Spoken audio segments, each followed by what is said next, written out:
नमस्कार साथियों, जीत क्लासेज के YouTube ऑनलाइन क्लास में आपका स्वागत है। आज हम राजस्थान हाई कोर्ट से संबंधित कुछ पूर्व एग्जाम के प्रश्न करेंगे, जिसके आधार पर आपको तैयारी जारी रखनी है कि हाई कोर्ट में से कैसे प्रश्न वर्तमान में पूछे जा रहे हैं। तो चलो शुरू करते हैं। राजस्थान हाई कोर्ट, पहला प्रश्न है आपके, राजस्थान उच्च न्यायालय में वर्तमान में जुलाई 2020 न्यायाधीशों के पदों की कुल वर्गीकृत या कुल स्वीकृत संख्या कितनी है। यानी जुलाई 2020 तक राजस्थान हाईकोर्ट में कुल न्यायाधीश कितने हैं। तो यहां पर आपको याद रखना है, वर्तमान में राजस्थान हाईकोर्ट में कुल न्यायाधीश कितने हैं, 50 है। कुल न्यायाधीश कितने हैं, 50। यहां पर आपको याद रखना है, एक मुख्य न्यायाधीश है और 49 अन्य न्यायाधीश है। एक मुख्य न्यायाधीश और 49 अन्य न्यायाधीश। फिर आपको यह भी याद रखना है, राजस्थान हाई कोर्ट की स्थापना के समय, स्थापना हुई थी 1949 के अंदर। यानी स्थापना के समय, गठन के समय बात करें तो यहां पर आपके न्यायाधीशों की संख्या थी एक मुख्य न्यायाधीश एवं 11 अन्य न्यायाधीश थे। एक मुख्य न्यायाधीश एवं 11 अन्य न्यायाधीश। फिर आपके 26 जनवरी 1950 को संविधान लागू हुआ था। उसी समय राजस्थान को आपके 20 श्रेणी का राज्य घोषित कर दिया। राजस्थान को किस श्रेणी का राज्य घोषित कर दिया, 20 श्रेणी का। तो उस समय आपके 26 जनवरी 1950 के अंदर 20 श्रेणी का राज्य घोषित करने के बाद में न्यायाधीशों की कुल संख्या कर दी आपके 7, एक मुख्य न्यायाधीश और 6 अन्य न्यायाधीश। अब इसके बाद में आगे बात करें तो आपके वर्तमान वाला जो प्रावधान है, एक मुख्य न्यायाधीश और 49 अन्य न्यायाधीश, ये प्रावधान आपके 2015 के अंदर किया गया था। 2015 के अंदर 50 न्यायाधीश राजस्थान हाईकोर्ट में तय किए गए थे। तो इस बात को आपको याद रखना है। सारे याद नहीं रहे तो कोई बात नहीं। एक तो आपको स्थापना के समय याद रखना है, कितने थे आपके, एक मुख्य न्यायाधीश और 11 अन्य न्यायाधीश। और वर्तमान में कितने हैं, एक मुख्य न्यायाधीश और 49 अन्य न्यायाधीश। और ये वर्तमान वाला प्रावधान किया कब गया था, तो 2015 के अंदर। चलो फिर बढ़ते हैं आगे। अगला प्रश्न है आपके, निम्नांकित में से कौन राजस्थान उच्च न्यायालय के मुख्य न्यायमूर्ति नहीं रहे। यानी कौन राजस्थान हाईकोर्ट के मुख्य न्यायाधीश के पद पर नहीं रहे थे। तो पहला ऑप्शन है आपके जे.एस. वर्मा। जे.एस. वर्मा, तो ये आपके राजस्थान के मुख्य न्यायाधीश बने थे। दूसरा है अरुण कुमार, तो अरुण कुमार भी आपके मुख्य न्यायाधीश बने थे। तीसरा है आपके जे.एम. पांचाल। जे.एम. पांचाल, तो ये भी राजस्थान के मुख्य न्यायाधीश रहे थे। तो कौन नहीं रहे थे, तो वीरेंद्र कुमार सिंघल, ये आपके राजस्थान हाईकोर्ट के मुख्य न्यायाधीश नहीं रहे। इस आधार पर आपको याद रखना है, जितने भी हाईकोर्ट के वर्तमान तक मुख्य न्यायाधीश बने हैं उनको आपको एक बार रीडिंग जरूर मारनी है। और उनमें से सारे याद रहे नहीं रहे तो कुछ आपको 8-10 नाम तो याद रहने चाहिए, ताकि जैसा भी प्रश्न आए आपके यहाँ से तो आप उनमें से कुछ ऑप्शन को काट कर प्रश्न के नजदीक तक पहुंचकर उत्तर सही कर सकते हैं। तो सारे याद रहेंगे नहीं, कुछ का नाम आपको जरूर याद रखना और एक बार रीडिंग मारना भी जरूरी है। फिर बढ़ते हैं आगे। अगला प्रश्न है, न्यायाधीशों की नियुक्ति की कॉलेजियम प्रणाली का प्रारंभ किस वर्ष हुआ था। यानी न्यायाधीशों की नियुक्ति के लिए जो कॉलेजियम पद्धति चल रही है उसका प्रारंभ किस वर्ष किया गया था।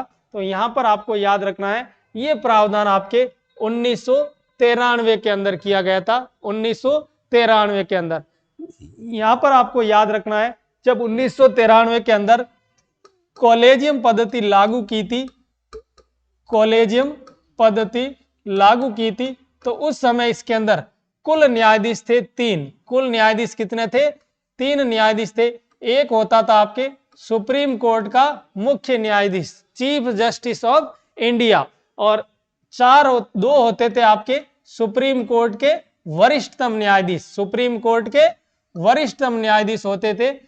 इन्हीं की सिफारिश के आधार पर ही राष्ट्रपति सुप्रीम कोर्ट एवं हाई कोर्ट के न्यायाधीशों की नियुक्ति करता था।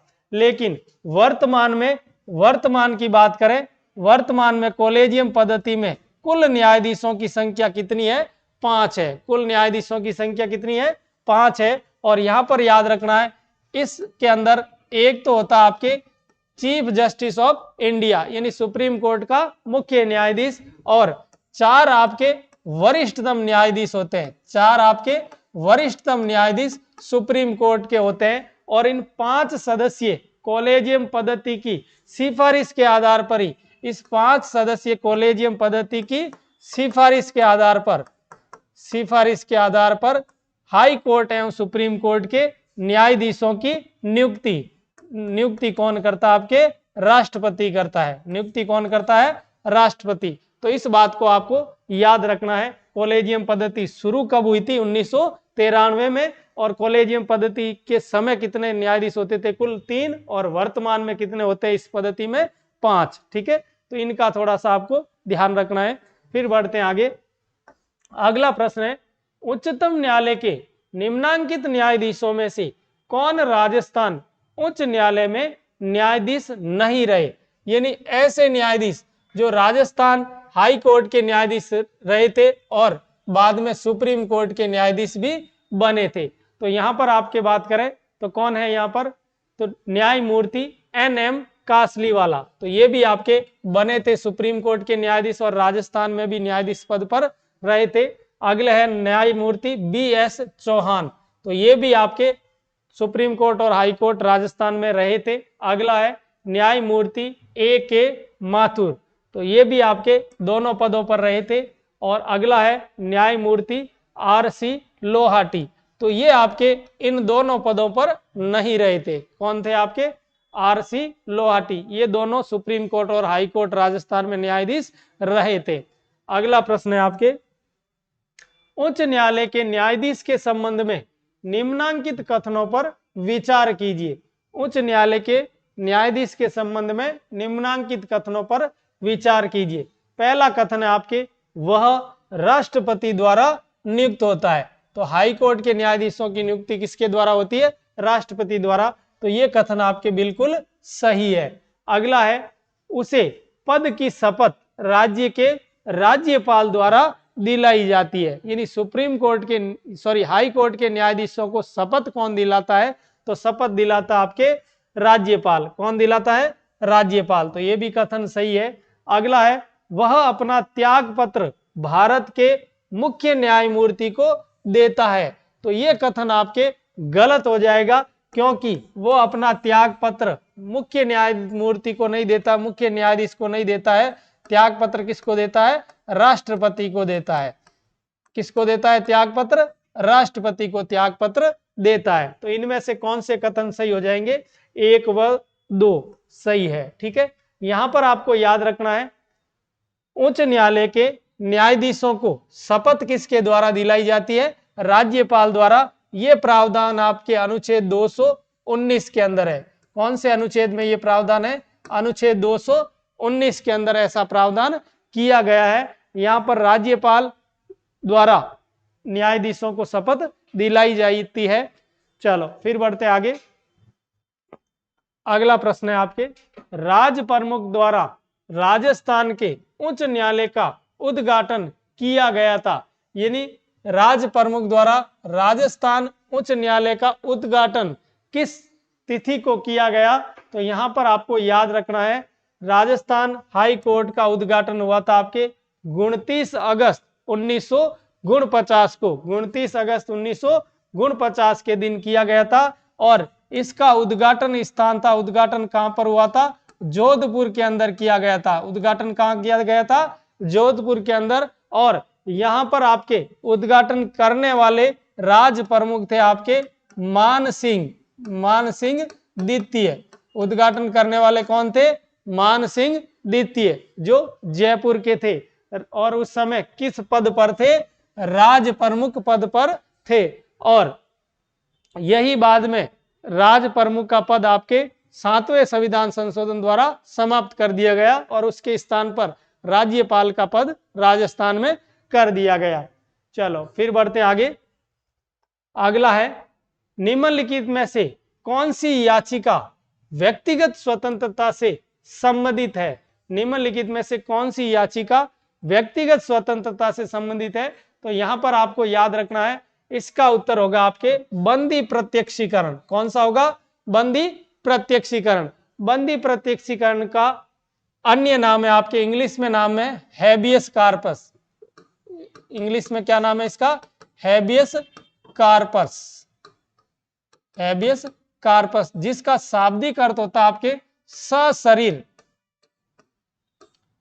सशरीर प्रस्तुत करना, सशरीर प्रस्तुत करना।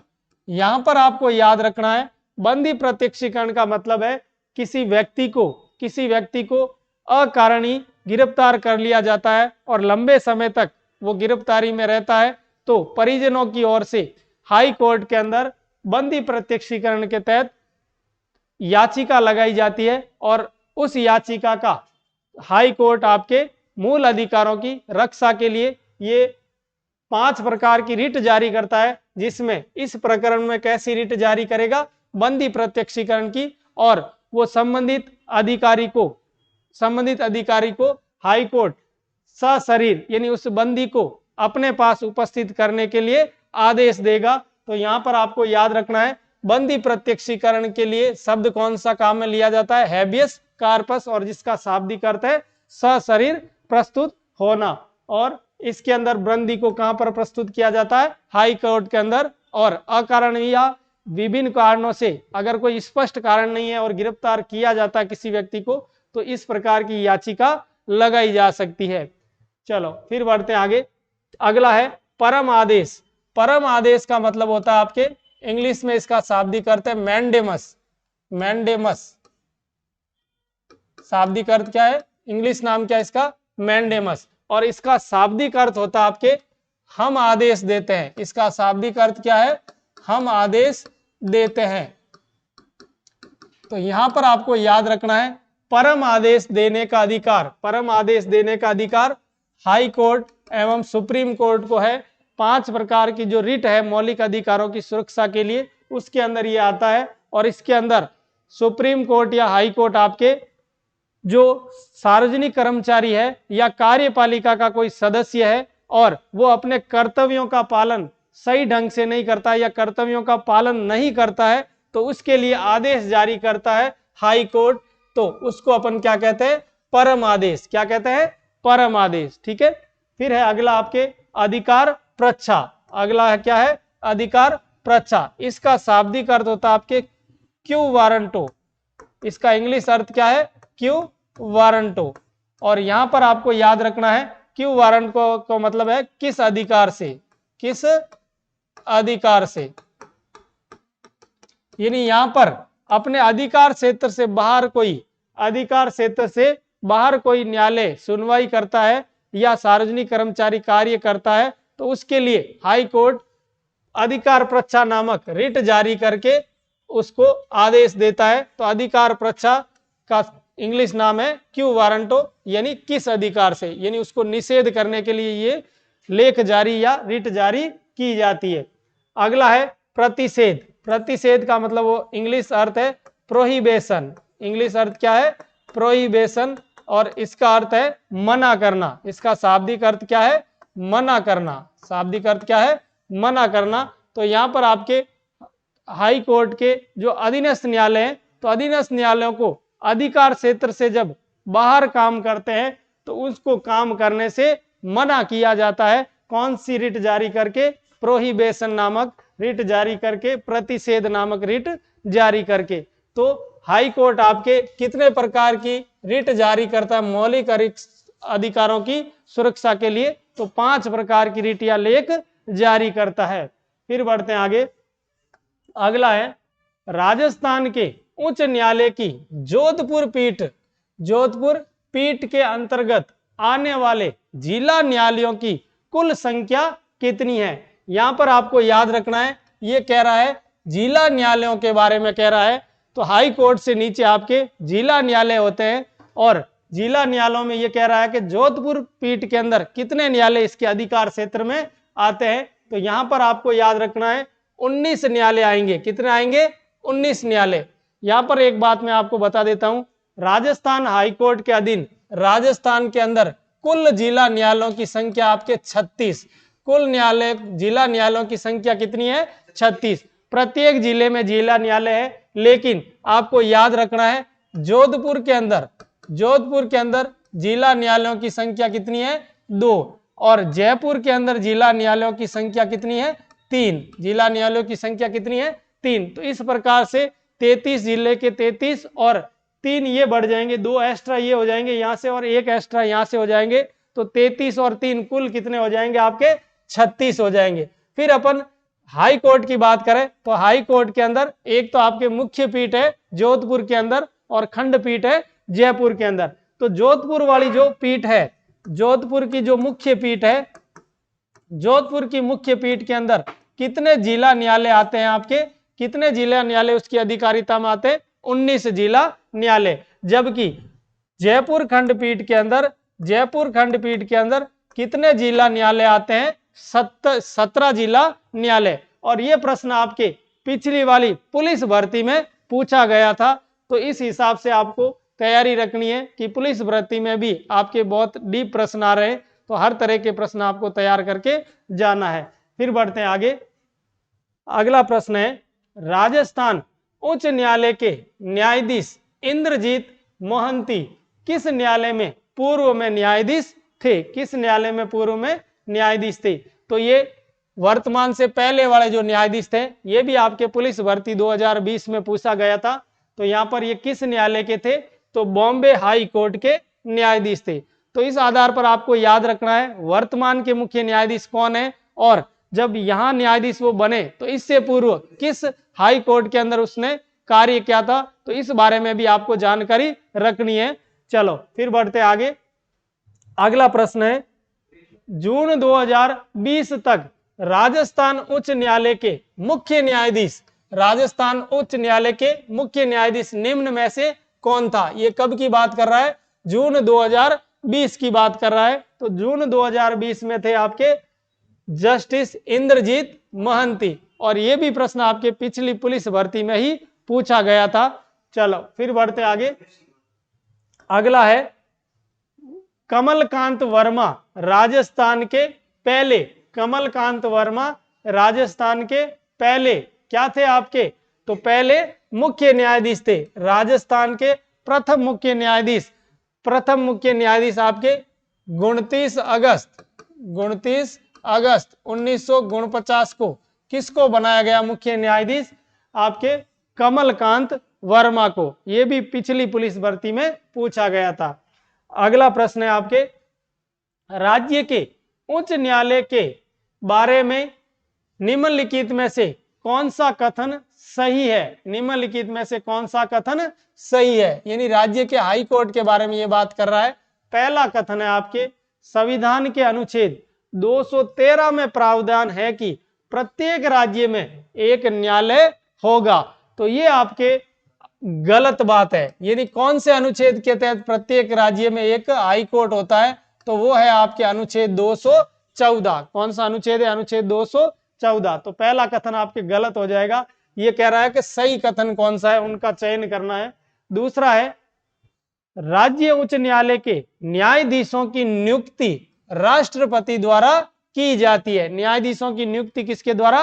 राष्ट्रपति के द्वारा की जाती है। तो ये कथन आपके बिल्कुल सही है, कॉलेजियम पद्धति की सिफारिश के आधार पर की जाती है। अगला है, अनुच्छेद 226 के अंतर्गत उच्च न्यायालय को कुछ रिट जारी करने का अधिकार है। तो ये भी कथन आपके बिल्कुल सही है। हाई कोर्ट आपके अनुच्छेद 226 के तहत कितने प्रकार की रिट जारी कर सकता है? 5 प्रकार की रिट या लेख जारी कर सकता है, और इसको जारी करके मौलिक अधिकारों की सुरक्षा करता है, मौलिक अधिकारों की गारंटी देता है। फिर अगला कथन है आपके, भारतीय संविधान के प्रावधान के तदनुसार 2 तथा 2 से अधिक राज्यों में एक ही हाई कोर्ट का गठन किया जा सकता है। तो एक ही हाई कोर्ट का गठन किया जा सकता है, 2 या 2 से अधिक राज्यों का एक संयुक्त हाई कोर्ट बनाया जा सकता है। तो ये भी कथन आपके बिल्कुल सही है। तो इनमें से कौन से कथन हो जाएंगे? एक तो गलत है, 2, 3 और 4। 2, 3 और 4 ये वाला ऑप्शन आपके सही हो जाएगा। और यहां पर आपको याद रखना है, 2 या 2 से अधिक राज्यों के लिए एक ही हाई कोर्ट कौन से अनुच्छेद के तहत स्थापित किया जा सकता है? अनुच्छेद 231 के तहत। और प्रत्येक राज्य में हाई कोर्ट होगा, ये कौन से अनुच्छेद के तहत प्रावधान है? अनुच्छेद 214 के तहत। और कौन से अनुच्छेद के तहत हाई कोर्ट 5 प्रकार की रिट जारी करता है? तो अनुच्छेद 226 के अनुसार। तो इस बातों को आपको ध्यान रखना है। अगला प्रश्न है आपके, सूची 1 और सूची 2 को सुमेलित कीजिए। तो सुमेलित के अंदर आपको याद रखना है अनुच्छेद 215, अनुच्छेद 215। तो यहां पर सामने आपके ऑप्शन दे रखे हैं। तो अनुच्छेद 215 में आपके प्रावधान है हाई कोर्ट एक अभिलेखीय न्यायालय होगा। हाई कोर्ट क्या होगा? एक अभिलेखीय न्यायालय। ये कौन से अनुच्छेद के अंदर प्रावधान किया गया है? अनुच्छेद 215 के अंदर किया गया है। फिर अगला है आपके अनुच्छेद 222। अनुच्छेद 222 के अंदर मान लीजिए डायरेक्ट आपको 222 नहीं आ रहा है तो जस्ट आगे बढ़िए, अनुच्छेद 226। तो 226 में आपके क्या प्रावधान है? 5 प्रकार की रिट जारी कर सकता है हाई कोर्ट। तो कौन सा हो जाएगा 226 में? 5 प्रकार की रिट, यानी कुछ रिट जारी करने की हाई कोर्ट की शक्ति। अगला है आपके अनुच्छेद 227, अनुच्छेद 227। और यहां पर आपके 227 में होता है उच्च न्यायालय के सभी उच्च न्यायालय निचली अदालतों के लिए आपके अधीक्षण का कार्य कर सकता है, यानी जिला न्यायालय एवं सत्र न्यायालयों की अधीक्षण यानी सर्वेक्षण कर सकता है। तो ये हो जाएगा आपके 227। और 222 में है आपके एक न्यायाधीश की अन्य न्यायालय में ट्रांसफर, यानी आपके एक न्यायालय से दूसरे न्यायालय में स्थानांतरण यानी अंतरण कौन से अनुच्छेद के तहत किया जाता है? अनुच्छेद 222 के तहत स्थानांतरण किया जाता है। तो ये हो जाएंगे आपके। तो 215 में तो है आपके हाई कोर्ट एक क्या है? अभिलेखीय न्यायालय। हाई कोर्ट क्या है? अभिलेखीय न्यायालय। इसका मतलब होता है कि हाई कोर्ट के जितने भी फैसले होते हैं वो लिखित रूप से लिखे जाएंगे और भविष्य में आपके ये साक्ष्यों का काम करेंगे, ये सबूत के तौर पर काम में लिए जा सकते हैं। तो इस बात को आपको याद रखना है। फिर आगे बढ़ते हैं। अगला प्रश्न है, उच्च न्यायालय के न्यायाधीशों की नियुक्ति की जाती है। उच्च न्यायालय के न्यायाधीशों की नियुक्ति किसके द्वारा की जाती है? तो आपको याद रखना है उच्च न्यायालय के न्यायाधीशों की नियुक्ति कौन करता है? राष्ट्रपति करता है। कौन करता है? राष्ट्रपति करता है। यहां पर आपको याद रखना है उच्च न्यायालय के न्यायाधीशों की नियुक्ति राष्ट्रपति द्वारा की जाती है। तो यहां पर आपके राष्ट्रपति किसकी सिफारिश पर करता है? तो कॉलेजियम की सिफारिश पर करता है। कॉलेजियम की सिफारिश के आधार पर करता है। फिर बढ़ते आगे। अगला है, उच्च न्यायालय के न्यायाधीशों की सेवानिवृत्ति की आयु कितनी है? सेवानिवृत्ति की आयु कितनी है? तो यहां पर आपको याद रखना है हाई कोर्ट के न्यायाधीशों की सेवानिवृत्ति की आयु कितनी है? 62 वर्ष है। कितने वर्ष है आपके? 62 वर्ष। कितने वर्ष आयु है? 62 वर्ष। और आपको याद रखना है पूर्व में आपके कितनी थी? 60 वर्ष। पहले कितनी थी? 60 वर्ष। इससे बढ़ाकर कितनी कर दी है? 62 वर्ष। और ये प्रावधान आपके कौन से संविधान संशोधन द्वारा? 15वें संविधान संशोधन द्वारा। कौन से संविधान संशोधन द्वारा किया गया था? 15वें संविधान संशोधन द्वारा 60 वर्ष से बढ़ाकर हाई कोर्ट के न्यायाधीशों की सेवानिवृत्ति की आयु कितनी कर दी गई? 62 वर्ष। और वर्तमान में मुख्य न्यायाधीश एवं अन्य न्यायाधीशों की हाई कोर्ट के कितनी सेवानिवृत्ति आयु है? 62 वर्ष। फिर बढ़ते आगे। अगला प्रश्न है, निम्नलिखित कथनों पर विचार कीजिए वह निम्न में से कौन सा कथन सही है? निम्न में से कौन सा कथन सही है? तो पहला कथन है आपके भारत में 25 उच्च न्यायालय है। भारत में 25 उच्च न्यायालय है। तो वर्तमान में कितने हाई कोर्ट है आपके? 25 है। ये कथन बिल्कुल सही है। अगला है, पंजाब, हरियाणा और केंद्र शासित प्रदेश चंडीगढ़ का एक ही सामूहिक उच्च न्यायालय है। तो ये भी कथन आपके सही है। पंजाब, हरियाणा और चंडीगढ़ का चंडीगढ़ हाई कोर्ट संयुक्त रूप से गठित किया गया है। अगला कथन है, राष्ट्रीय राजधानी क्षेत्र दिल्ली का स्वयं का उच्च न्यायालय है। तो ये भी बात आपको याद रखना है कि दिल्ली का भी आपके स्वयं का एक हाई कोर्ट है। यहां पर आपको ये बात याद रखनी है कि भारत के अंदर 2 ही केंद्र शासित प्रदेश ऐसे हैं जिनका स्वयं का क्या है, हाई कोर्ट। केंद्र शासित प्रदेश जिनका स्वयं का क्या है, हाई कोर्ट, जिसमें एक तो हो जाएगा आपके दिल्ली और दूसरा हो जाएगा जम्मू कश्मीर। दूसरा कौन सा हो जाएगा, जम्मू कश्मीर। यानी इन दो संघ शासित प्रदेशों के अंदर आप अपने स्वयं के क्या है, हाई कोर्ट बना रखे हैं। तो इस बात को आपको याद रखना। और भारत में कुल कितने हाई कोर्ट है, 25 हाई कोर्ट है। ठीक है, चलो फिर बढ़ते आगे। तो इनमें से कौन से कथन हो जाएंगे, 1, 2 और 3। फिर बढ़ते आगे। अगला प्रश्न है, उच्च न्यायालय के न्यायाधीशों के वेतन और भत्ते दिए जाते हैं। उच्च न्यायालय के न्यायाधीशों को वेतन भत्ते कहां से दिए जाते हैं? तो यहां पर आपको याद रखना है, हाई कोर्ट के न्यायाधीशों को वेतन राज्य की समेकित निधि यानी राज्य की संचित निधि से दिया जाता है, राज्य की संचित निधि से।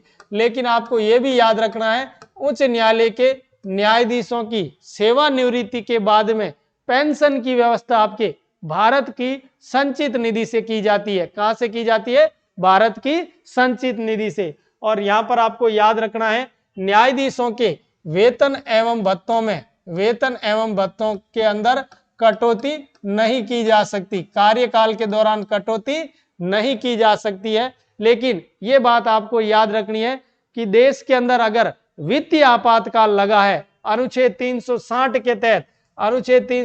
के तहत अगर भारत के अंदर वित्तीय आपातकाल लगा है, तो ऐसी स्थिति में न्यायाधीशों के वेतन में कटौती की जा सकती है। हाई कोर्ट के न्यायाधीशों के वेतन में कटौती की जा सकती है। तो ये कथन हो जाएगा आपके, इसका उत्तर हो जाएगा कहां से वेतन मिलता है? भारत की संचित निधि से। और पेंशन कहां से मिलती है? केंद्र की संचित निधि से या भारत की संचित निधि से। फिर बढ़ते हैं आगे। भारत में उच्च न्यायालयों के संबंध में निम्नलिखित में से कौन सा कथन सही है? निम्नलिखित में से कौन सा कथन सही है? तो पहला कथन है आपके, देश में 25 उच्च न्यायालय है। देश में कितने न्यायालय हैं? 25 उच्च न्यायालय है। तो ये कथन आपके बिल्कुल सही है। अगला, उनमें से 3 का क्षेत्राधिकार एक ही राज्य से अधिक पर है। उनमें से 3 का क्षेत्राधिकार एक राज्य से अधिक पर है। तो ये कथन आपके गलत हो जाएगा, क्योंकि 3 से अधिक नहीं, अन्य और भी है जिनका क्षेत्राधिकार ज्यादा है। तो ऐसे आपके 5 है। अगला है, किसी भी संघ राज्य क्षेत्र का अपना उच्च न्यायालय नहीं है। तो किसी भी संघ का यह भी कथन गलत हो जाएगा, क्योंकि आपके दिल्ली व जम्मू कश्मीर का स्वयं का आपके क्या है, एक हाई कोर्ट अलग से बना हुआ है। तो यह कथन आपके गलत हो जाएगा। अगला है, उच्च न्यायालय के न्यायाधीश 62 वर्ष की उम्र तक पद धारित करते हैं। यानी सेवानिवृत्ति की आयु कितनी है? 62 वर्ष है। यह कथन आपके सही है। तो कौन सा उत्तर हो जाएगा? 1 और 4। ठीक है, फिर बढ़ते आगे। अगला प्रश्न है, अंडमान एवं निकोबार द्वीप पर निम्नलिखित उच्च न्यायालय में से किस एक का क्षेत्राधिकार है? यानी अंडमान और निकोबार जो केंद्र शासित प्रदेश है, किस हाई कोर्ट के क्षेत्राधिकार के अंदर आते हैं? तो यहां पर आपको याद रखना है, ये आपके कोलकाता हाई कोर्ट के अंदर आते हैं। कोलकाता हाई कोर्ट के क्षेत्राधिकार में आते हैं। यहां पर आपको याद रखना है, कोलकाता हाई कोर्ट आपके पश्चिम बंगाल तथा अंडमान व निकोबार द्वीप समूह के संयुक्त रूप से हाई कोर्ट है। और जो कहां पर बना हुआ है? कोलकाता के अंदर। तो कोलकाता हाई कोर्ट का कार्य क्षेत्र पूरा पश्चिम बंगाल और अंडमान निकोबार द्वीप समूह हो जाएगा। इसको आपको ऐसे याद रखना है, भारत के मानचित्र के अंदर आपके अंडमान निकोबार द्वीप समूह यहाँ है और पश्चिम बंगाल आपके यहाँ पर है। तो इनका जो पास वाला क्षेत्र है, इनका भी क्षेत्र और इन दोनों का हाई कोर्ट सम्मिलित रूप से बनाया हुआ है। ठीक है, चलो फिर बढ़ते आगे। अगला प्रश्न है आपके, उच्च न्यायालय के सेवानिवृत्त न्यायाधीश को पेंशन कहां से दी जाती है? उच्च न्यायालय के सेवानिवृत्त न्यायाधीश को पेंशन कहां से दी जाती है? तो यहां पर आपको याद रखना है, पेंशन देने का कार्य भारत की संचित निधि से दिया जाता है। कहां से दिया जाता है? भारत की संचित निधि से। लेकिन इनको जो वेतन एवं भत्ते हैं, वेतन भत्ते कहां से दिए जाते हैं? वेतन भत्ते आपके राज्य की संचित निधि से दिए जाते हैं। राज्य की संचित निधि से कहां से दिए जाएंगे? आपके राज्य की संचित निधि से। तो वेतन भत्ते तो हो जाएंगे राज्य की संचित निधि के, और सेवानिवृत्ति के बाद में आपके पेंशन कहां से दी जाएगी? तो वो दी जाएगी आपके भारत की संचित निधि से। ठीक है, तो ये वेतन भत्तों का उल्लेख, आपके वेतन भत्तों का उल्लेख कहां से दिया जाएगा? राज्य की संचित निधि से। ठीक है, तो ये कुछ प्रश्न थे आपके हाई कोर्ट से संबंधित, और आजकल इस टाइप के प्रश्न आ रहे हैं। इसी के आधार पर आपको अपनी तैयारी जारी रखनी है। फिर मिलेंगे अपन नए वीडियो के साथ। धन्यवाद।